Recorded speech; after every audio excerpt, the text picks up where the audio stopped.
하나님이요 이스라엘 백성에게 가나안 땅을 수여하시려고 준비하셨습니다. 그런데 그것을 받을 사람들이 준비가 안 돼서 그들 때문에 가나안 땅에 들어가지 못하는 일이 발생했습니다. 스스로 때문에 가나안 땅에 들어가지 못하는 일이 발생했던 거예요. 하나님이 요구하는 백성의 가장 큰 성품은 온유입니다. 하나님이 백성들을 민수기를 통해 광야에 집어넣는 가장 큰 이유는 온유입니다. 이 온유라는 단어를 우리가 문자 그대로 해석하면 착하고 성품이 좋은 사람을 얘기합니다. 그런데 그 단어는 하나님 앞에 사용될 때 온유라는 건 무엇이냐? 내 권리 모든 것들을 다 내려놓고 누가 주인인 걸 인정하는 거예요? 하나님이 주인인 걸 인정하고 하나님이 일하시도록 내어 맡길 수 있는 것이 온유입니다. 그래서 모세를 보고 이 땅에서 가장 온유한 자다라고 얘기했는데, 그러면 온유의 특징이 무엇인가를 오늘 본문은 우리에게 명확하게 얘기해 주고 있습니다. 이상하네요. 민수기 16장을 보면 고라, 다단, 아비람이라는 악한 자들이 모세를 대적하고 하나님을 대적하는 사건이 일어났는데 무슨 온유의 모습을 보여준다고 얘기하십니까? 라고 얘기할 수 있지만 오늘 본문은 우리에게 무엇을 얘기하느냐? 온유를 얘기해 줍니다. 온유를 가진 자의 특징, 온유한 자는 어떤 삶을 사는가를 우리에게 보여주는 것이 오늘 본문의 내용입니다. 여러분, 오늘 본문의 내용을 보면 누가 나오느냐? 레위 사람 중에 속한 고라라는 사람이 나와요. 고라가 무엇 하는 사람이냐면 성막이 있고 성막 밖에서 제사장들을 돕는 자가 레위인이에요. 그런데 레위인 중에 마음속에 무슨 마음이 있는 사람이 있냐면 나도 제사장처럼 성막 안에 가서 제사장의 사역을 하고 싶다! 라고 하는 마음이 들 사람이 생겨요. 당연히 생기죠. 네. 그런데 하나님이 제사장을 뭘로 딱 고정시켜버렸어요? 능력 있는 사람이 제사장이 되는 게 아니라 혈통적으로 딱 고정시켜놔버린 거예요. 그러니까 고라가 열받아가지고 왜 나는 성막에 못 들어가? 성막에 가서 나도 일할 수 있게 해주면 얼마나 좋아. 내가 하나님을 열심히 잘 섬길 수 있는데 왜 이렇게 하지? 라고 하는 마음이 드니까 무슨 일을 일으키냐? 스트라이크. 이거 뭐예요? 파업을 하는 거예요. 불평하고 파업하기 시작하고 주변에 있는 사람들을 어떻게 해요? 선동하기 시작하는 거예요. 막 선동하니까 이스라엘 사람들은 금방 어떻게 돼요? 성에 휩쓸려요. 휙 휩쓸려가지고 금방 바뀌어요. 그러니까 어떻게 되냐? 1절에 보면 레위의 증손 고앗의 손자 이스라엘의 아들 고라와 루벤 자손 엘리압의 아들 다단과 아비람과 벨렛의 아들 온이 당을 짓고 뭐 지었어요? 당 지었어요. 당. 무리를 만들었다는 거예요. 여러분, 하나의 누룩이요 폭 떨어지잖아요? 그러면 밀가루에 떨어지면 그 밀가루가 어떻게 돼요? 누룩 하나 때문에 밀가루 전체가 당이 돼버려요. 무섭습니다. 이 당이 되는 것 자체가 얼마나 무섭고 빠르게 되는지 몰라요. 네? 불평과 원망과 이 문제들이 드러나기 시작하면 얼마나 빠른지 모릅니다. 여러분, 그 마음이요 한번 변하기 시작하는 속도가 얼마나 빠른지 아세요? 빛보다 더 빠른 것 같아요. 한번 마음에 이상한 마음이 싹 들어오잖아요. 불평의 마음이 싹 들어오잖아요. 그럼 마음 전체가 불평으로 가득해요. 어떻게 순식간에 나도 모르게 이게 불신의 마음이 딱 들어오잖아요. 그러면 그 불신의 마음이 어떻게 돼요? 온 몸을 확 사로잡는다는 거예요. 그것처럼 이스라엘 안에 당이 생기기 시작했어요. 그리고 회중들을 모으기 시작하고 그리고 지도자들 250명을 불러 모아서 선동하기 시작하는 거예요. 야, 우리가 왜 이 광야에서 고생하고 고통받아야 되냐? 이거 다 우리도 하나님 만났잖아. 너 모세만 하나님 만나고 아론만 하나님 만난 거 아니고 보경이도 하나님 만나고 우리 집사님도 하나님 만나고 사모님들도 하나님 만나고 다 만났잖아. 그럼 왜 쟤네를 섬기면서 우리가 이 광야에서 개고생을 해야 되냐? 우리 여기서 쟤네만 포기해버리면 우리 광야를 떠나고 가나안 땅에 들어갈 수 있어 라고 하는 선동을 하기 시작하는 거예요. 네. 우리도 다 하나님을 모시고 사는데 왜 쟤들만 저렇게 모셔야 되는 거야? 라고 하는 불평이 일어나기 시작합니다. 그러니까 4절에 보면 뭐라고 얘기하는 장면이 나오냐면 모세가 듣고 엎드렸다 라고 하는 말입니다. 하나님이 우리에게 요구하는 온유의 첫 번째 조건이 바로 여기 있습니다. 여러분, 누군가가 우리를 비방하고 방해할 때 우리는 어떻게 하죠? 제가 달려가요. 말 타고 이렇게 달려가요. 그쵸? 엄청 빨리 달려가지고 따다다다다다 하죠. 그죠? 네. 모세가요, 처음에 어떻게 했어요? 모세가 인생을 살아오면서 40세 때 처음에 자기한테 네가 뭔데 우리를 이렇게 해 하니까 모세가 어떻게 했어요? 뭐 먼저 나갔어요? 뭐 먼저 나갔어요?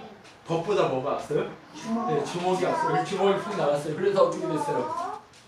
죽어버렸어요. 살인자가 됐다니까요. 네. 모세가 엎드렸나요? 아니면 주먹이 먼저 나가는 사람이었나요? 주먹이 먼저 나가는 얘기가 됐어요. 여러분, 또 얼마 전까지도요, 이스라엘 백성이 열받게 하니까 어떻게 했어요? 하나님 앞에 엎드리지만 뭐 했어요? 하나님, 내가 언제까지 이렇게 이 사람들을 내가 낳았습니까? 14장에 보면 이 얘기 나오잖아요. 그래서 내가 낳았나요? 이 사람들 언제까지 나한테 이렇게 불평하게 하십니까? 혼자 못하게 먹겠습니다. 이렇게 하니까 지도자 세워주고 막 하잖아요. 그죠? 예, 이런 사람이 아니었어요. 그런데 언제부터 바뀌어요? 자기가 처벌을 얻고 나서 비방하니까 그때부터 엎드리기 막 시작하는, 아무 말 안 하고 엎드려요. 그죠? 네. 근데 그 엎드렸을 때 하나님이 모세를 보고 뭐라고 해요? 세상에서 가장 온유한 자를. 그러면 오늘 본문에서도 모세가 목숨을 걸고 이집트 왕 앞에 가가지고 막 싸우고 하잖아요. 10가지 재앙 막 하고 또 홍해 앞에서 막 이렇게 하고 하잖아요. 불평할 때도 막 다 했잖아요. 목숨 걸고 했단 말이에요. 80살 때 노인 돼가지고 너 가라 하니까 하나님한테 안 간다고 했음에도 불구하고 하나님이 막 가라고 했어. 와가지고 목숨 걸고 했는데 이렇게 열받게 하면 어떻게, 뭐가 먼저 나가야 돼요? 주먹이 먼저 나가야죠. 모세가 지위가 있는 사람이잖아요. 그러면 사람들 모아가지고 가서 걔네 때려줄 수도 있잖아요. 그런데 모세가 그렇게 안 한단 말이에요. 그러면 어떻게 하고 있어요? 모세가 듣고 엎드렸더니 라고 얘기한단 말이에요. 모세가 들었어요. 엄마. 듣고 엎드렸어요. 온유의 특징이 뭐예요, 지금? 엎드리는 거예요, 엎드리는 거. 여러분, 우리한테 가장 필요한 게 뭐예요, 지금? 엎드립니다. 우리가 온유하고 하나님의 성령에 충만해지고 하나님의 은혜를 누리기 위해서는 무엇이 필요하냐? 엎드림이 필요하다는 거예요. 좋은 소리를 듣고 엎드리십니까? 여러분, 기분 좋을 때는 엎드릴 수 있어요. 그죠? 하나님이 이거 해줬다고 감사하다고, 하나님이 우리 딸을 서울대에 보내주신, 우리 아들 서울대 막 이러면서 이럴 때 엎드릴 수 있어요. 그런데 악한 말을 들을 때 쉽게 엎드리기 쉽나요? 엎드리기가 쉽지 않습니다. 저 원수가 나를 죽이려고 막 군사들을 몰고 온다고 하는데 불안해서 엎드릴 수 있나요? 없나요? 불안해서 못 엎드리는 거예요. 모세를 지금 원수들이 둘러싸고 있어요. 불안해서 엎드릴 수 있을까요? 없을까요? 없어요. 다윗을요, 사울 왕이 죽이려고 군사로 에워쌌어요. 그런데 어떻게 얘기해요? 시편에 보면 내 원수들이 내 사방을 둘러쌌지만 나는 하나님을 의지해서 나는 누워서 잠을 잡니다.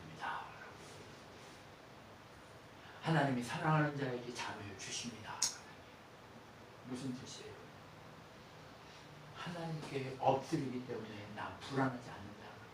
하나님이 지키실 것을 확신하기 때문에 내가 불안하지 않는다. 여러분, 우리가 반역자들이, 우리를 넘어뜨리려고 하는 악한 사단의 반역자들이, 우리는 너무 혈과 육의 싸움으로 이렇게 대적하려고 해요. 우선 오규가 나를 한 대 퍽 치면 나도 한 대 퍽 치려고만 해. 미안해. 침폭탄이 확 달라. 미안해 오규야. 그래 닦아. 감기 들렸구나. 진짜로 우리는요 주먹이 먼저 앞서는 사람이라니까요. 너무 주먹이 앞서요. 그런데 주먹이 앞서는 게 아니라 오늘 모세가 뭐가 앞서고 있어요? 듣고 엎드렸다라는 것이 앞서고 있단 말이에요. 여러분 우리는요 말씀을 듣고 난 다음에 엎드릴 필요가 있어요. 여러분 내가 과연 옳은 사람인가 아닌가 듣고 지나가면서 흘리면 안 돼요. 내가 과연 하나님의 성령을 그렇게 사모하면서 하나님의 성령에 사로잡혀서 날마다 하나님의 성령에게 지배받고 그렇게 지도받으면서 살고 있는가를 점검하면서 늘 엎드려야 됩니다. 사람들이 나한테 열받게 그 얘기를 듣고 뭐 해야 되는 거예요? 엎드릴 줄 알아야 되는 거예요. 그래야 그 속에서 하나님이 우리에게 말씀하시고자 하는 우리의 문제나 혹은 말씀하시고자 하는 이 일을 통한 계획이 무엇인가를 우리가 들을 수 있는 거예요. 그렇기 때문에 하나님이 우리에게 무엇하라고 하느냐? 듣고 열받고 소리 지르지 말라는 거예요. 듣고 열받고 소리 지르는 게 아니라 듣고 엎드려라 얘기하십니다. 첫 번째 온유한 자가 되기 위해서 하나님이 우리에게 요구하시는 것은 온유한 백성으로 광야에서 승리하는 자가 되기 위해 하나님이 우리에게 말씀하시고자 하는 것은 다른 것이 아니라 제발 엎드려라. 엎드리십시오. 여러분이 엎드릴 때 여러분의 인생에 찾아와 있는 고난과 역경들이 하나님의 은혜와 함께 흘러가게 되어 있습니다. 여러분이 엎드리지 않으면 문제는 더 커지고 여러분을 더 무겁게 만들고 고통스럽게 만들 겁니다. 그러나 하나님께 엎드리면 하나님은 우리의 교만을 깨뜨리실 겁니다. 하나님은 우리의 연약함을 강하게 만들어 주시고 하나님은 우리의 문제들을 해결하셔서 우리를 하나님의 놀라운 사람들로 바꾸어 만져가실 줄 믿습니다. 내가 이렇게 부족한 사람입니다라고 염려할 것이 아니라 내 스스로의 귀에 나는 왜 이렇습니까? 라는 소리가 들릴 때에 그 소리가 진짜 진리의 소리가 아닌 엎드림의 소리라는 것을 알고 엎드리십시오. 누가 얼마나 빠르게 엎드리느냐에 따라서 그 엎드림이 하나님 백성다운 온유함으로 여러분의 열매가 될 줄 믿습니다. 그렇기 때문에 오늘 우리는 무엇 하기를 소망하는 하나님 앞에 서야 하느냐? 엎드려야 합니다.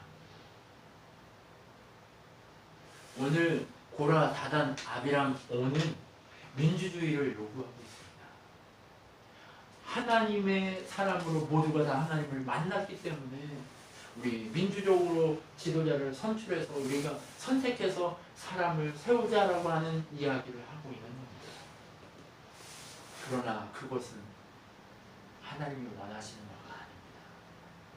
하나님은 민주주의를 사랑하시는 분이 아니라 신본주의를 사랑하시는 분입니다. 우리가 민주주의 국가 안에 살아가고 있지만 우리의 진짜 나라는 신본주의인 하나님의 나라입니다. 고라, 다단, 온, 압이라는 사람들이 이 사람들이 계속해서 민주주의를 요구하고 있지만 그것은 하나님을 버리는 행위인 것을 여러분 알아야 됩니다. 여러 사람이 동의했기 때문에 이게 진리이고 이게 사실이다? 그것은 하나님의 뜻이 아닙니다. 하나님의 선지자들이 한 사람 하나님의 뜻을 알고 목숨을 걸고 500여 거짓 선지자들과 대적하는 일들이 비일비재했습니다. 모두가 다 예라고 할 때 아니오라고 하나님이 말씀하시면 목숨을 걸고 아니오라고 얘기하는 것이 하나님의 신본주의자들이 행해야 될 일입니다. 모두가 다 예라고 얘기할 때 아니오라고 얘기할 수 있는 그것이 무엇이냐? 그것은 다른 것이 아니라 엎드림에서 주어집니다. 모든 이스라엘 백성이 아니요라고 얘기하고 있습니다. 그런데 모세가 목숨을 걸고 예라고 얘기하며 엎드려 있습니다. 그것이 오늘 하나님이 문제를 대하는 온유한 자의 모습을 우리에게 그려주고 있습니다. 예수 그리스도 그분이 십자가를 앞에 두고 어떤 일을 하십니까? 예수 그리스도 그분은 엎드리십니다. 모세가 그려주고 있는 그림자로 예표로 그려주고 있는 이스라엘, 바로 그분의 이스라엘의 구원자이신 예수 그리스도를 예표하면서 보여주고 있는 그 온유가 누구의 온유라는 것을 얘기해주고 있어요? 예수님의 온유. 십자가를 지고 가시기 위해 그분은 늘 엎드리셨어요. 엎드리신 그분 앞에 우리는 엎드려야 합니다. 우리가 그분의 몸이기 때문에 우리는 너무나 자연스럽게 엎드려 있어야 합니다. 왜요? 그분이 십자가를 지며 엎드리고 계시기 때문에 그렇습니다. 여러분 엎드리십시오. 여러분이 엎드리시지 않으면 여러분의 삶에는 엎드림의 열매가 나타나는 것이 아니라 온유의 열매가 나타나는 것이 아니라 분노의 열매들로 가득하게 됩니다. 여러분 우리가 엎드리지 못한 것들은 하나님 앞에 회개해야 될 줄 믿습니다. 우리는 이 순간 무엇 해야 될 사람들이냐? 우리 자신을 바라보며 엎드리지 못한 우리를 하나님 앞에 드리고 회개해야 될 사람들인 줄 믿습니다. 우리가 얼마나 교만하고 우리가 얼마나 악하고 우리가 얼마나 하나님 앞에 엎드리지 않는 그러한 교만한 머리를 꼿꼿이 세운 자인가를 우리는 봐야 될 줄 믿습니다. 그렇게 엎드리고 나서 모세가 하나님의 음성을 듣고 5절부터 하나님의 뜻을 외치기 시작합니다. 5절에 뭐라고 얘기하냐? 고라와 그의 모든 무리에게 말하여 이르되 아침에 여호와께서 자기에게 속한 자가 누구인지 거룩한 자가 누구인지 보이시고 그 사람을 자기에게 가까이 나오게 하시되 곧 그가 택하신 자를 자기에게 가까이 나오게 하시리니 이렇게 하라. 너 고라와 내 모든 무리는 향로를 가져다가 내일 여호와 앞에서 그 향로에 불을 담고 그 위에 향을 두고 그때에 여호와께서 택하신 자는 거룩하게 되리라. 레위 자손들아 너희가 너무 분수에 지나치느니라. 모세가 또 고라에게 이르되 너희 레위 자손들아 들으라. 이스라엘의 하나님이 이스라엘 회중에게서 너희를 구별하여 자기에게 가까이 하게 하사 여호와의 성막에서 봉사하게 하시며 회중 앞에서 서서 그들을 대신하여 섬기게 하심이 너희에게 작은 일이겠느냐. 하나님이 너희와 내 모든 형제 레위 자손으로 너와 함께 가까이 오게 하셨거늘 너희가 오히려 제사장의 지존을 구하느냐. 이를 위하여 너희와 너희 무리가 다 모여서 여호와를 거스르는도다. 아론이 어떤 사람이기에 너희가 그를 원망하느냐. 이렇게 얘기합니다. 무슨 말입니까? 누가 거룩한지 누가 진짜 하나님 사람인지 한번 판결해보자. 내일 판결할 테니까 내일 아침에 너를 따르는 무리들은 향로는 뭐예요? 제사장들이 하나님께 향을 드리기 위해 성막 안에서 향을 드리기 위해서 사용하는 향품을 드리는 향로를 의미하고 있어요. 그런데 각자가 드리고 싶다고 하니까 그럼 가지고 와봐. 어떻게 되는지 보자라고 얘기했어요. 제사장인데 다른 물을 들여서 아론의 아들 2명이 죽잖아요. 그 두려운 일이 발생했음에도 불구하고 이 사람들이 두려움이 없어요.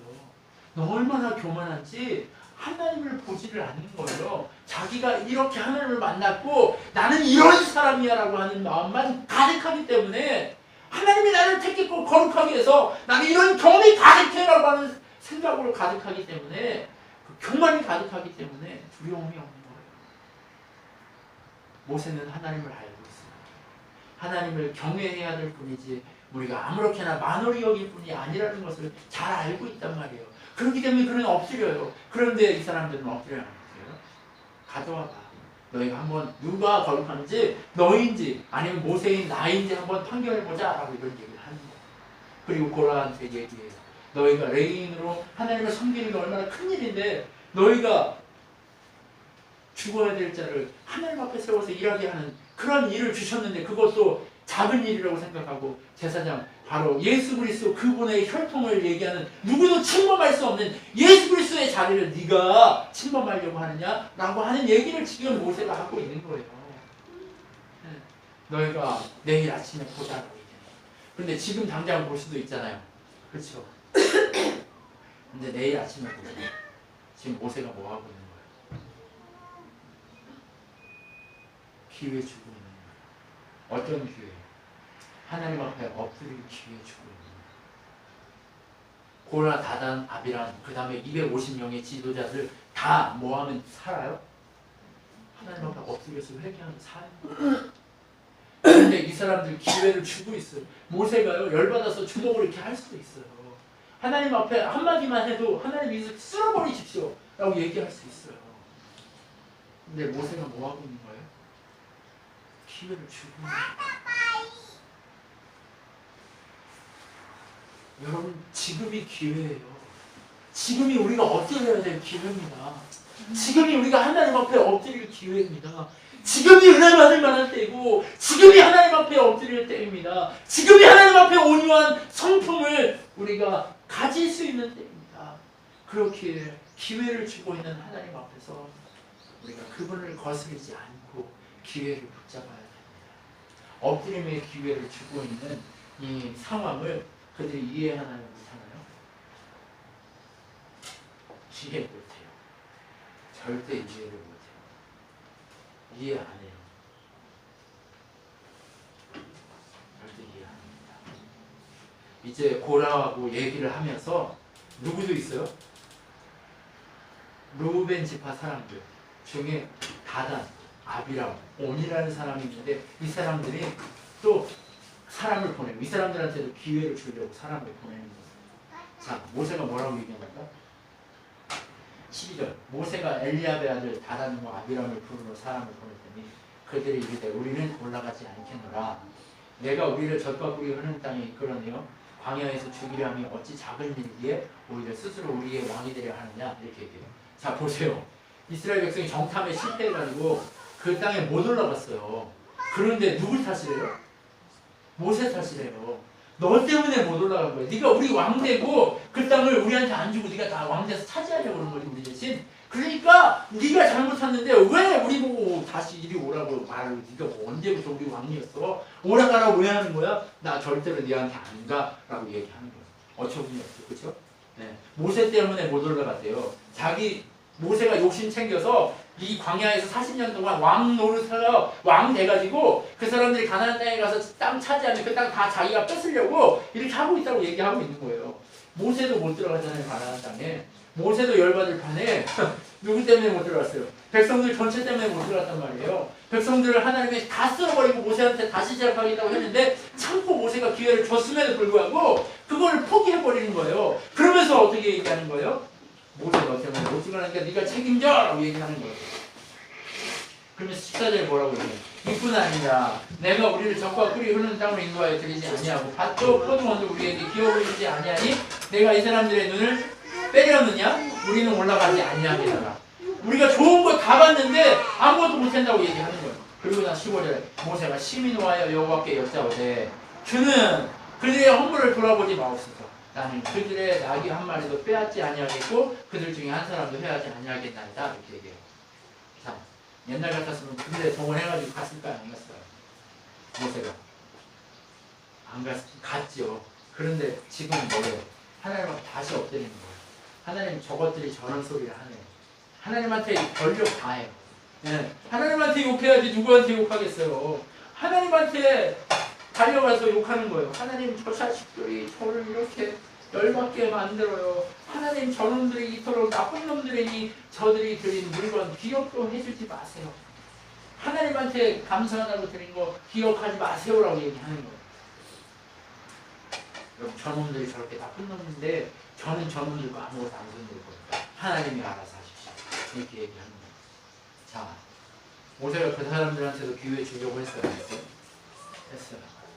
기회 주려고 했는데 그 사람들이 받았어요? 안 받았어요? 기회를? 안 받는 거예요. 받지 않는 그들을 향해 하나님이 이제 심판을 외치기 시작하십니다. 시간이 벌써 심판을 이제 하나님이 외치기 시작합니다. 자, 16절을 보면 이에 모세가 고라에게 이르되 여호와 너의 온 무리는 아론과 함께 매일 여호와 앞에 나오되 너희는 제각기 향로를 들고 그 위에 향을 얹고 각 사람이 향로 여호와 앞으로 가져오라. 향로는 모두 250개라 너와 아론도 각각 향로를 가지고 있습니다. 그들이 제각기 향로를 가져다 불을 담고 향을 그 위에 얹고 모세와 아론과 더불어 회막문에 섭니다. 고라가 온 회중을 회막문에 모아놓고 그 사람을 대적하려 하매 여호와의 영광이 회중 앞에 나타났습니다. 여호와께서 모세와 아론에게 말씀하여 이르시되 너희는 이 회중에서 떠나라. 내가 순식간에 그들을 멸하려 하노라. 여러분, 이스라엘 백성은 모세가 지도자인 걸 알고 있어요? 모르고 있어요? 하나님의 능력이 그와 함께하는 걸 알고 있어요? 모르고 있어요? 알고 있어요. 아론도 하나님의 택한 지도자인 걸, 제사장인 걸 알고 있어요. 그럼에도 불구하고 회중들이 지금 뭐하고 있는 거예요? 모세 편을 드는 게 아니에요. 지금 누구 편 들어요? 저기 반역자들의 편에 죽은 거예요. 마음이 그쪽으로 쏠려 있어요.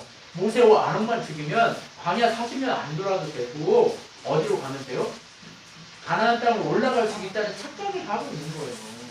하나님이 행하신 일이라는 사실을 모르고 착각하고 있는 거예요. 자기들의 죄 때문에, 자기들이 엎드리지 않은 것 때문에, 온유한 백성이 아니기 때문에 이렇다는 사실을 그들이 모르고 그들이 그렇게 하고 있는 거예요. 그러니까 하나님이 어떻게 해요? 모세와 아론한테 너희들은 이 회중에 있는 땅에서 도망가래요. 빨리 피하래요. 빨리 피하고 어디로 가래요? 이 회중들 쓸어버릴 테니까 어떻게 하래요? 빨리 도망가래요. 근데 모세가 어떻게 해요? 모세가 하나님의 목소리를 딱 듣고 딱 어떻게 해요?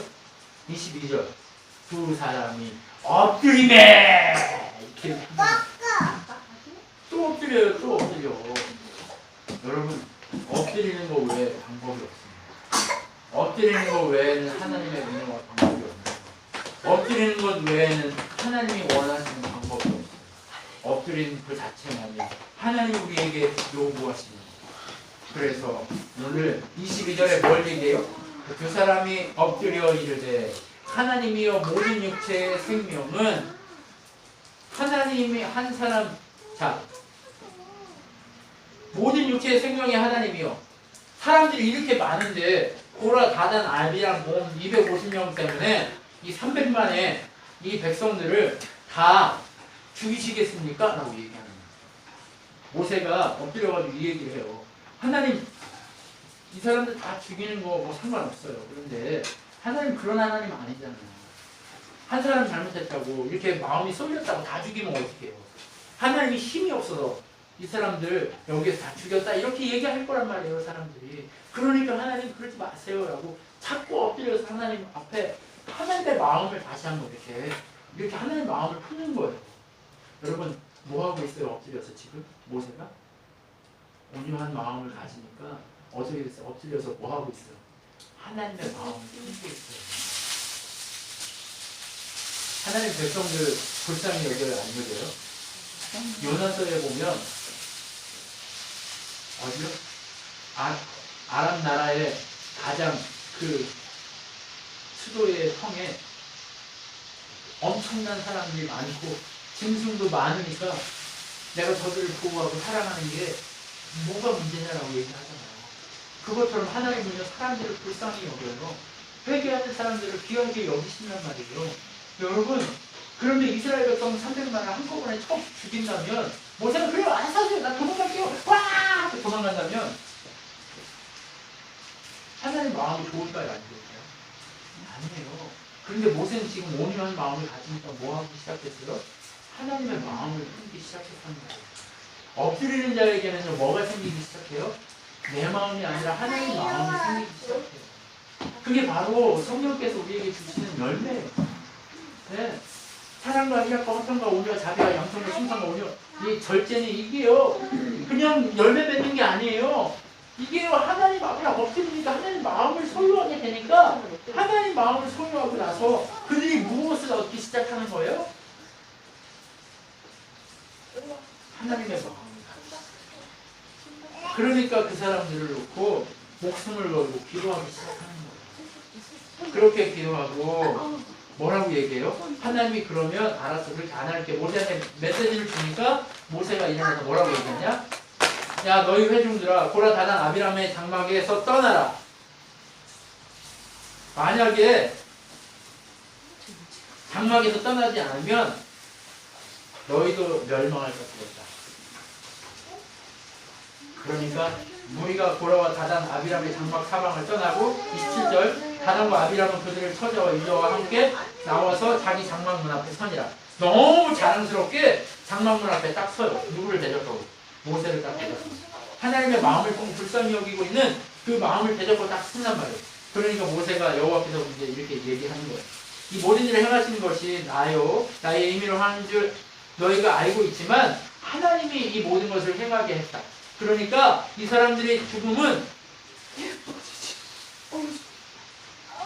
이 사람들이 지금 죽지 않으면 내가 잘못된 거고 내가 그 벌을 받게 될 거고, 이 사람들이 만약에 죽게 되면 29절에 여호와께서 나를 보내심이 가짜다라고 얘기합니다. 만일 여호와께서 새 일을 행하사 땅의 이를 열어 이 사람들과 그들의 모든 소유물을 삼켜 산채로 세월에 빠지게 하시면 이 사람들이 과연 여호와를 멸시하는 것인 줄 너희가 알리라.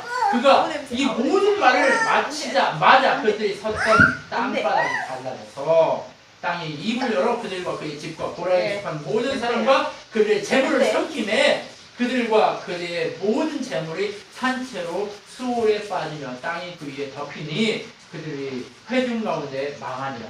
그 주위에 있는 온 이스라엘이 그들의 부르짖음을 듣고 도망하여 이르되 땅이 우리도 삼킬까 두렵다 하였고. 여러분 어땠어요? 모세의 말이 끝나자마자 어떻게 됐어요? 하나님이 기회를 준 사람들이었어요. 기회를 줬는데 그 기회를 차버리고 더더욱 어떻게 됐어요? 부패하고 하나님 마음을 품지 않는 것에 대해서 어떻게 했어요? 진노가 임한 거예요. 땅이 입을 벌려서 그들을 어떻게 했어요? 삼키고 했어요. 그런데 이것을 무엇으로 표현해요? 수월이라고 표현해요. 수월은요, 음부, 지옥, 고통의 자리 이렇게 표현해요. 여러분, 지금 이 사람들이 어디로 떨어졌어요? 음부로 떨어집니다. 심판받은 거예요. 누구를 어떻게 했어요? 여호와를 멸시한 죄가 이렇게 큽니다. 여러분, 하나님 앞에 엎드리지 않는 죄가 무엇이냐? 여호와를 멸시하는 죄라고 얘기해요. 하나님의 마음을 품고 엎드리지 않는 것이 무엇이냐? 여호와를 멸시합니다 라고 얘기해요. 여러분, 교만이 뭐라고요? 여호와를 멸시함이에요. 은유는 뭐예요? 하나님 앞에 모든 것을 맡기고 엎드림이에요. 여러분, 그러면 우리가 지금 뭘 해야 되는 거예요? 여호와를 멸시하는 삶이 아니라 여호와 앞에 순종하는 삶. 이 두 가지밖에 없어요. 멸시냐 순종이냐, 멸시냐 교만이냐 온유냐, 이 두 가지밖에 없거든요. 그런데 하나님은 엎드리는 자만 이것을 가질 수 있다고 얘기합니다. 하나님 앞에 엎드리십시오. 하나님 앞에 엎드리십시오. 이것으로 끝나지 않았어요. 250명이 대적해서 분양을 가지고 가잖아요. 상류를 가지고 가잖아요. 근데 갑자기 뭐가 나왔어요? 여호와의 앞에서 불이 나와서 그들을 다 태워버렸어요. 순식간에 태워버렸어요.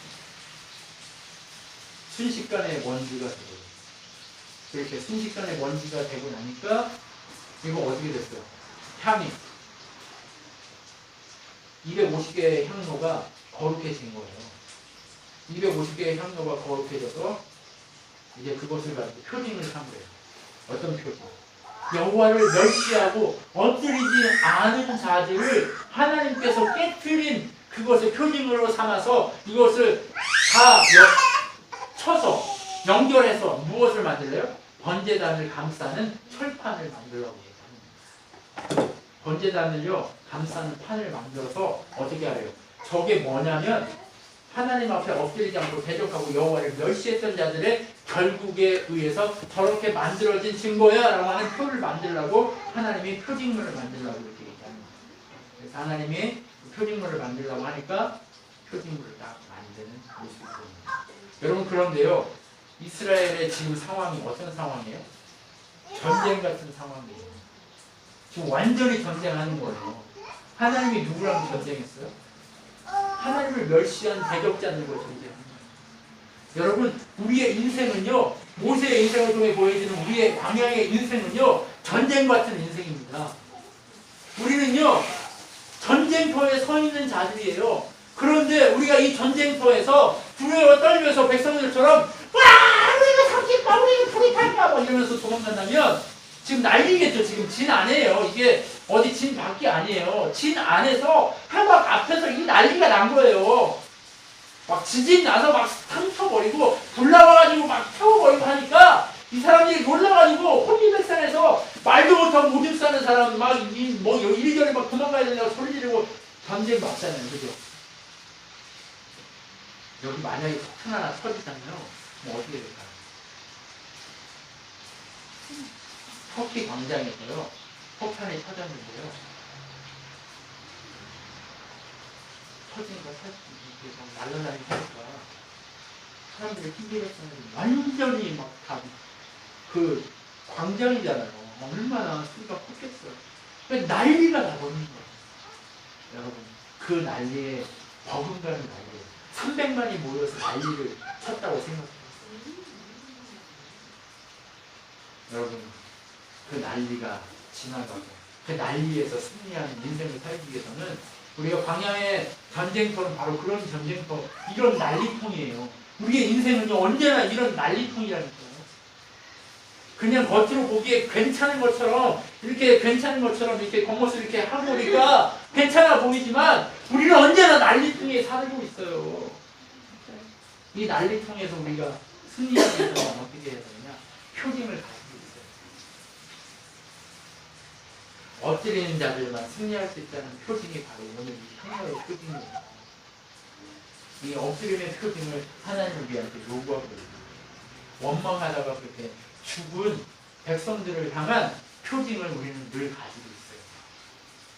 그런데 백성들은 또 어떻게 합니까? 우리가 잘못했어요라고 해야 맞아요. 모세처럼 다시 엎드려야 돼요. 근데 엎드릴까요? 안 엎드려요.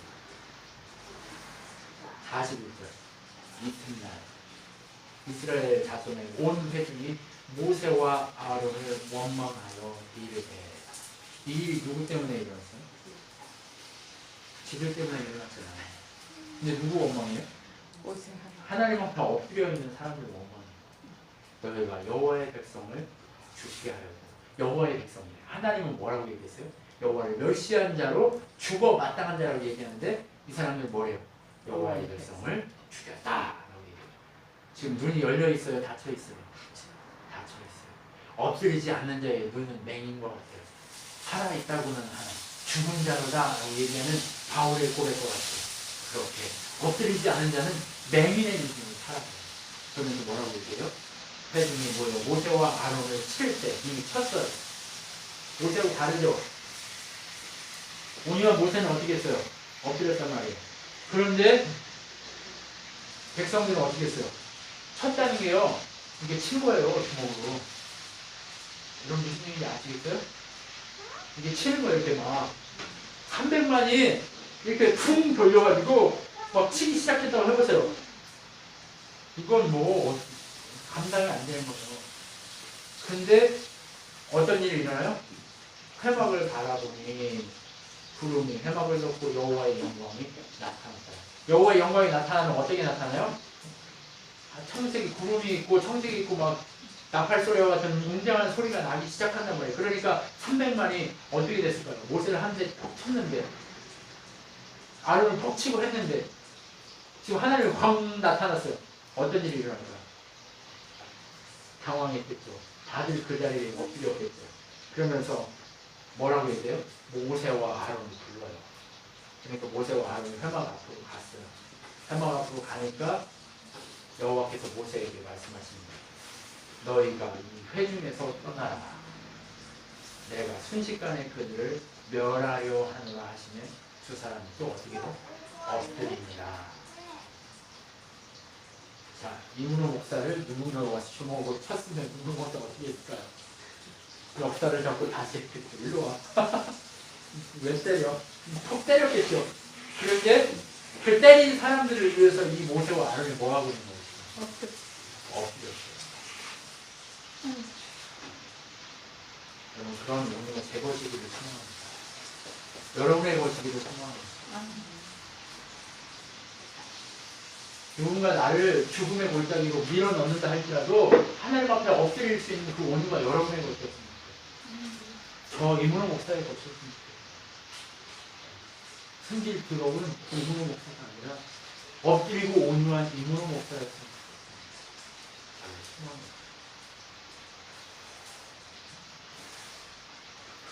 엎드렸어요. 그리고 나서 어떻게 합니까? 모세가 아론에게 엎드려서 얘 뭐라고 기도했겠어요? 하나님 살려주세요. 제발 살려주세요. 이들 다 멸망시키면 안 됩니다. 살려주세요. 이렇게 얘기한단 말이에요. 그러니까 모세가 하나님이 또 주시는 메시지를 듣고 아론에게 이렇게 얘기하는 거예요. 너는 향로를 들고 그곳에 불을 담아서 향을 피워가지고 급히 회중에게 가서 그들을 위해 속죄하라. 여호와께서 진노하셨으므로 염병이 시작되었느니라. 전염병이 시작됐다는 거예요. 여러분, 전염병이 시작되니까 이스라엘을 감쌌던 그 누가 아람 군대가 13만이 하룻밤 사이에 완전히 멸망당하고 죽어버리잖아요. 여러분, 그것처럼 하나님이 진노하시면 그들의 죽음은 아무것도 아니에요. 단 한순간에 일어나 버리는 거예요. 근데 그 사실을 아니까 어떻게 하라는 거예요? 향로를 들고 가서 백성들을 살리라. 자, 왜 아론한테 가라고 해요? 향로를 들고 갈 수 있는 사람은 누구밖에 없어요? 모세가 향로 들고 갈 수 있어요? 없어요? 모세 못 들고 가요. 왜요? 제사장이 아니에요. 제사장이 누구만 들고 갈 수 있어요? 아론이 들고 가야 돼요. 그래서 뭐라고 얘기합니까? 본문에 아론이 모세의 명령을 따라 47절 향로를 가지고 회중에게 달려간즉 백성 중에 연병이 시작되었는지라 이에 백성을 위하여 속죄하고 죽은 자와 산 자 사이에 섰을 때에 연병이 그쳤느니라. 여러분, 이게 정말 중요한 메시지입니다. 죽은 자와 산 자 사이에 서다라고 하는 이 메시지가요, 엄청난 이 구원, 이 구속사적인 메시지가 들어있는 거예요. 죽은 자와 산 자 사이에 서실 수 있는 분이 누구밖에 없어요? 예수 그리스도밖에 없어요. 지금 제사장이 누구를 상징하고 있어요? 예수님을 상징하고 있어요.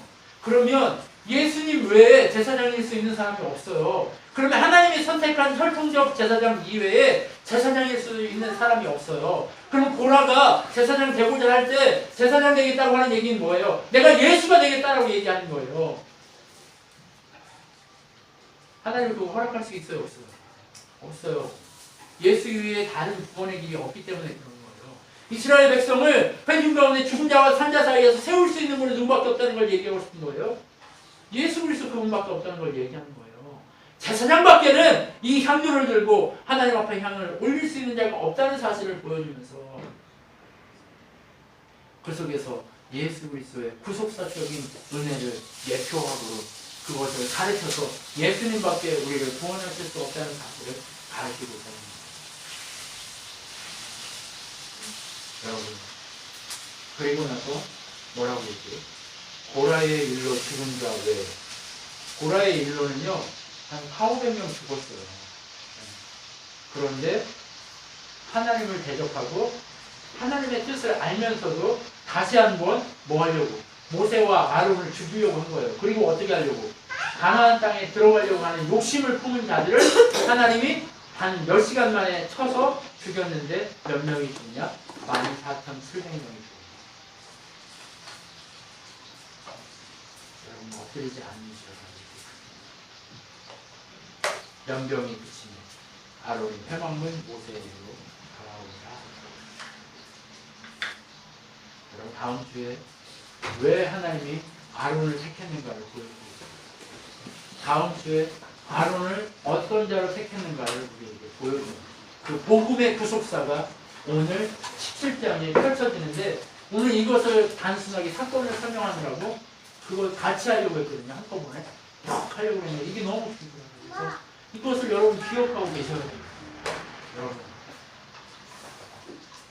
하나님은 온유한 자를 이렇게 세워서 백성들이 삼기를 원하십니다. 특징이 뭐였습니까? 어떻게 했어요? 아버지의 마음을 키웠어요. 무슨 얘기인지 아시죠? 이 두 가지가 온유한 자. 여러분, 이 온유가 누구의 것들입니까? 따뜻하죠. 나는 이제 엎드려서 하나님 앞에 엎드려서 온유한 자로 새롭게